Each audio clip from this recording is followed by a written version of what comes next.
Ее тело медленно уничтожали паразиты, некогда гордая и свободная кошка уже не могла даже охотиться и умирала в одиночестве. Но когда к ней подошел человек, произошло то, что никто не мог представить.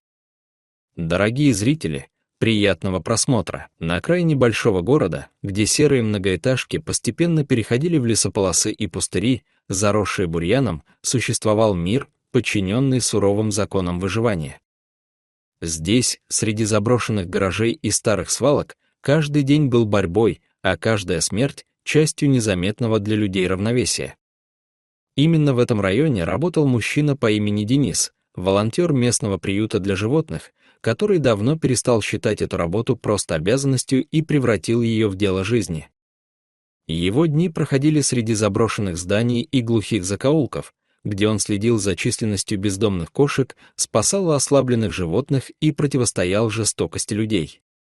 Со временем Денис научился чувствовать эти места так же точно, как другие читают книги. Он знал, где кошки прячут котят, в каких подвалах можно найти убежище и где обычно держатся старые одинокие животные, доживающие свой век. В то утро все казалось привычным.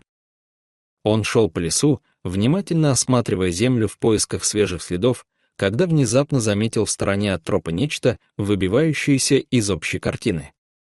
Под старым кустом лежало маленькое тельце, неподвижное и почти сливавшееся с землей. Первая мысль была мрачной, еще одна жертва бездушия. Но опыт заставил его действовать осторожно. Он осмотрелся и начал медленно приближаться, стараясь не создавать лишнего шума. Вдруг он уловил слабое движение, едва заметный вдох, как будто само тело отчаянно цеплялось за жизнь. Денис остановился. Сдерживая дыхание, он подошел ближе, и в этот момент из-под слоя грязи и опавшей листвы на него уставились глаза, тусклые, потускневшие, но все еще живые, наполненные страданием и тихой мольбой. Перед ним лежала кошка. Но это была уже не та грациозная и ловкая охотница, которую он видел раньше. Кожа обтягивала выступающие ребра, а шерсть потеряла свой блеск и свалялась в колтуны. Вид был тяжелым и тревожным. Животное, которое когда-то внушало уважение всей местной кошачьей стае, теперь само оказалось беспомощным. И все же в ее взгляде еще теплилась искра жизни. Денис узнал ее. Это была Соня, старая кошка, о которой ходили истории среди местных волонтеров. Тихое мурлыканье прежде было слышно у хлебного ларька, где ее подкармливали люди. Теперь же ее судьба висела на волоске. Мысль о запасе корма в машине пришла мгновенно. Денис всегда возил с собой специальный паёк на случай экстренной помощи. Возможно, именно сейчас этот запас мог сыграть решающую роль. Он осторожно достал горстку корма и положил его на землю, затем отступил назад, не сводя глаз с кошки. Подойдя ближе, он увидел, насколько все серьезно. Кожа животного была усыпана паразитами, блохи и клещи буквально покрывали ее тело. Но еще страшнее была рана на боку, глубокая, воспаленная, внутри которой шевелились личинки. Они разъедали плоть, превращая страдания в невыносимую пытку. Несмотря на это, Денис не колебался. Он понимал, оставить все как есть значит обречь кошку на мучительную смерть. Он немедленно связался по телефону с ветеринарной клиникой, с которой сотрудничал приют, и передал координаты. Спустя некоторое время на место прибыла команда специалистов с оборудованием. Чтобы безопасно провести осмотр, кошку усыпили с помощью легкого наркоза. После этого стало ясно, что стало причиной ее состояния. В глубине мышц застрял осколок острого металла, возможно, след от удара ногой или от падения в яму с мусором. Именно он вызвал заражение и истощение организма.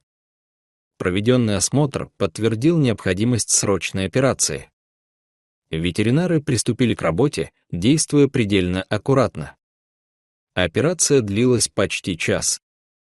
Им удалось извлечь осколок, очистить ткани и остановить распространение инфекции. После завершения процедуры кошку перевезли в Центр восстановления приюта. Там начался сложный этап возвращения к жизни. Первые дни были критическими, животное почти не двигалось, и надежда держалась на грани. Однако постепенно ситуация начала меняться. С каждым днем кошка становилась сильнее, в ее глазах возвращалась осознанность.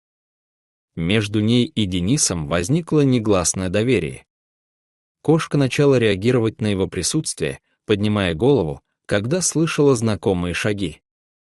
Ее тихое мурлыканье перестало быть просто звуком, оно стало знаком узнавания. Через 3 месяца стало ясно, она восстановилась. Ее тело вновь обрело силу, движения стали уверенными, шерсть блестящей, а взгляд живым и острым. Настал день, когда было принято решение выпустить ее обратно в привычную среду, на территорию леса, где она жила раньше. Когда переноска открылась, кошка не бросилась вперед. Она вышла медленно, остановилась и обернулась, словно запоминая этот момент. Ее взгляд задержался на людях, и в нем читалось нечто большее, чем просто инстинкт, в нем была память. Прошло несколько месяцев. Денис продолжал свои обходы, помогая бездомным животным.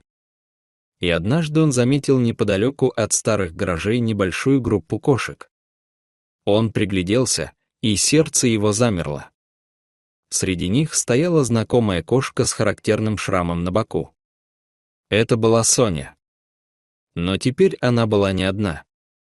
Рядом лежал большой кот, а неподалеку играли 2 маленьких котят. Соня медленно поднялась и остановилась, глядя прямо на человека. В этом взгляде было все: пережитая боль, сила, вернувшаяся к жизни, и тихая, почти неуловимая благодарность. История, начавшаяся со случайной встречи на пустыре, завершилась напоминанием о том, что даже в мире, где правят инстинкты и холодное равнодушие, есть место состраданию и взаимной связи между человеком и животным. Дорогие зрители, что вы думаете об этой истории? Расскажите, пожалуйста, в комментариях. А если вам понравилось это видео, то ставьте лайк и подписывайтесь на наш канал. До свидания.